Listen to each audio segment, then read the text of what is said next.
নগরীর অলিগলি আর বাসাবাড়ির সামনে পানি, এমন চিত্র খুলনা নগরীতে। টানা বৃষ্টিতে পানি জমে দেখা দিয়েছে জলাবদ্ধতা। এতে চরম দুর্ভোগ পোহাচ্ছেন বাসিন্দারা। নগরীর রূপসা, খানজাহান আলী, গল্লামারী, সোনাডাঙ্গা, দৌলতপুর এবং বরাবরের মতো সবচেয়ে বেশি জলাবদ্ধতা হয়েছে রয়্যাল মোড় এলাকায়। ফলে সকাল থেকে বিভিন্ন সরকারি বেসরকারি অফিসগামী মানুষ, স্কুল ও কলেজ পড়ুয়া শিক্ষার্থী সহ সাধারণ মানুষ চরম ভোগান্তি পোহাচ্ছেন। গণপরিবহন চলাচল ব্যাহত হয়, বাড়তি ভাড়া গুনতে হচ্ছে যাত্রীদের।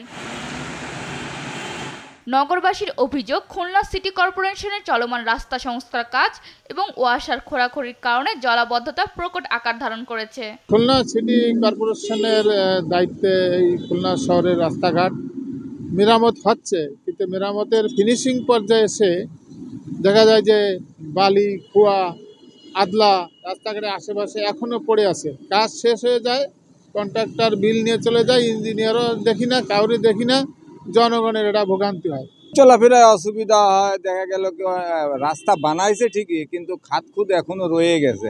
এটা যদি লেভেলভাবে করতো তাহলে কিন্তু পানিটা নিষ্ক্রিয় হয়ে যেত এবং ড্রেনে চলে যেত, তাহলে কিন্তু পানি থাকতো না, মানুষ চলাচলের জন্য একটু সুবিধা হতো।